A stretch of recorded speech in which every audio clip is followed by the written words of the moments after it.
It was quite nerve-wracking when I flew into Monaco to meet the club's new manager. Not the meeting itself, but it was my first time in a helicopter, on the hop from Nice to the Principality, and that did get my pulse racing. The trip was more or less a courtesy call. My mind was pretty much made up.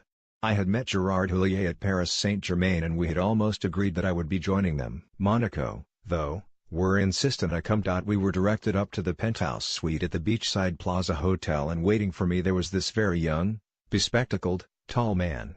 He looked impressive, but not like a manager I had seen before. I was 28 and had been used to playing for men like Keith Birkinshaw and Peter Shreves, from my father's generation. But this man was only 37 years old, more like an older brother. When he spoke, he was full of passion, enthusiasm and charisma. What he said made sense. How he saw the game was how I saw it, that passing and creative football were the most important aspects, and that, more or less, the team with the better technical players would win. We were on the same wavelength immediately. Maybe it was the Mediterranean Sea, maybe it was the sunshine and the beach. But mostly it was Arsene Wenger who changed my mind and who set me on some of the best years of my football life with AS Monaco rather than PSG. At the time, I had no idea Arsene had just been relegated with Nancy the previous season. I only realized that speaking to Claude Puel, my Monaco teammate, the other week. Had I known that then, who knows whether I would have been so impressed. But you intuited something about this young manager. He made you feel you would be a part of something special. Mark Hateley was also joining from AC Milan and within a week we would get to know the real Arsene and just what he was going to do for us. Pre-season we stayed at a beautiful hotel by Lake Annecy. It was a stunning location. Unfortunately, there were also 3 football pitches there. And though we English thought we worked hard, to be frank, we were in the dark ages by comparison. I found muscles I never knew I had. I had never worked so diligently, with 3 sessions every day. Of course, the big shock was after the first excruciating session. I was walking off and Arsene called me back. "Glenn," he said. "We'd do the warm-down now." I turned to Mark. "What's a warm-down?" I'd never done one of those at Tottenham. Then there were the stretching exercises, which had Mark and me looking like old men compared with other players, who were like svelte yoga practitioners. Nutrition was rigorously monitored. Our diets changed completely. We had specialists for every area and when my back had problems, he sent me to an expert in Strasbourg.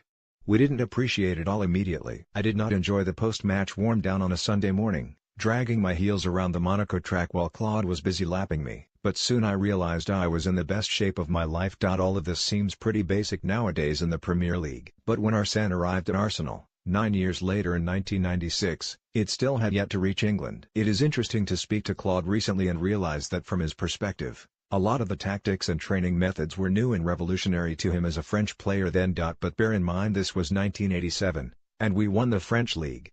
It would be another 9 years before Arsene got to make his mark on English football and take until about the year 2000 before teams started copying and catching up. Arsene didn't just pave the way for foreign managers in England, he revolutionized the way we prepared for games and brought us up to speed with the rest of the world. He was a great organizer. Everything, including trips away, were planned by him in meticulous detail. But he was much more than that. He had enormous vision for creative football. He was born in Strasbourg, right on the Franco-German border, and I always felt he embodied the best qualities we traditionally associate with both nations. His football had the flair of the French and his training had the methodical attention to detail of the Germans. As such, he was a Franco-German creation. Tactically he was smart. Our team had great balance. I was the number 10 and was freed from defensive responsibilities. Marcel Claude would do that work for me. It was a revelation for me and one which produced some of my best football. Only then did I realize that this was the position I should have played in all my life.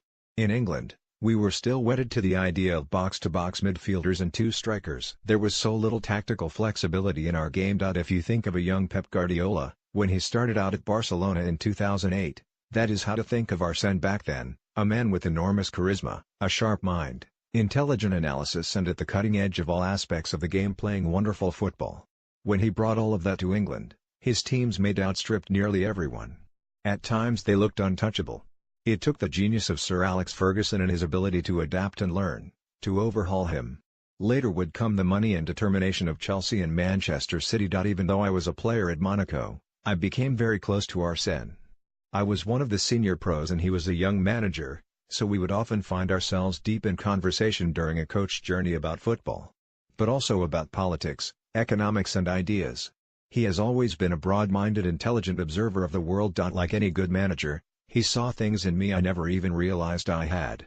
When George Weah arrived, President Weah of Liberia as he now is, he was very raw. Going forward he was superb, but he was a teenager with little coaching, so he didn't know when or where to defend. Arsene took me aside and told me that I would have to help coach him on the pitch during the games by talking him through what he had to do positionally. From early on he began to tell me, "I think you will have a future in coaching."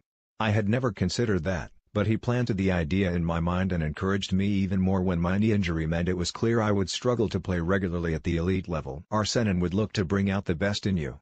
And he was the first holistic manager who understood all aspects of the job, from the stretching exercises and physiology to the debt financing of a stadium. That he sustained Champions League football while the club went into unprecedented debt to fund the building of a stadium in London is no small footnote in his career. He has said that will one day be recognized as his greatest achievement. And of course I felt a little smug when the Arsene who?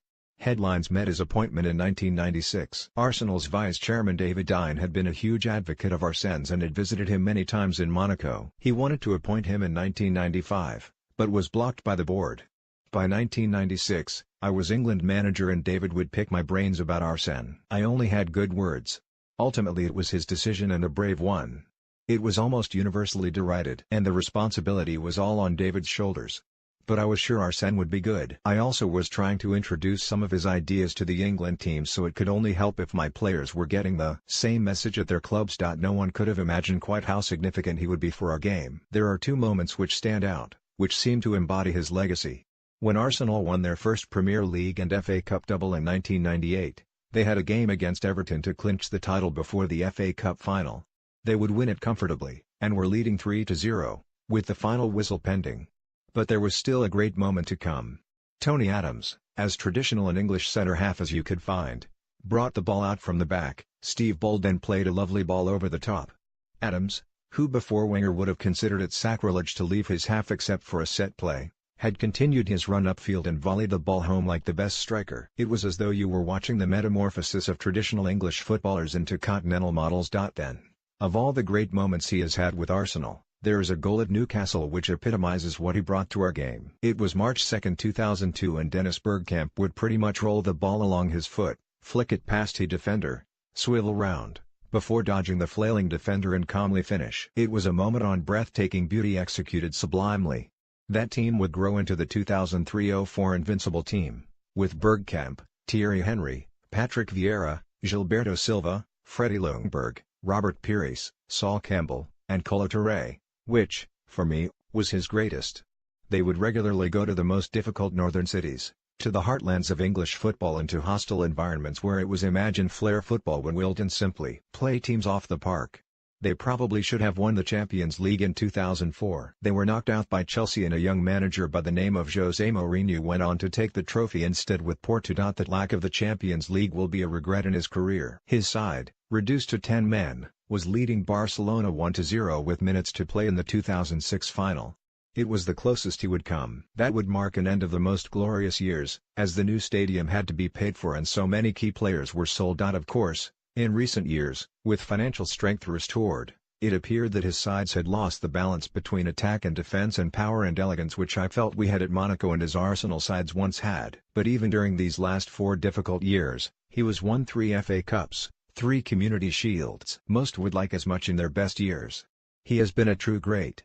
I doubt we've seen the last of him. I dearly hope in 6 months he is working somewhere, maybe as a national team coach, refreshed and rejuvenated. But we who saw his best years, will always be grateful for what he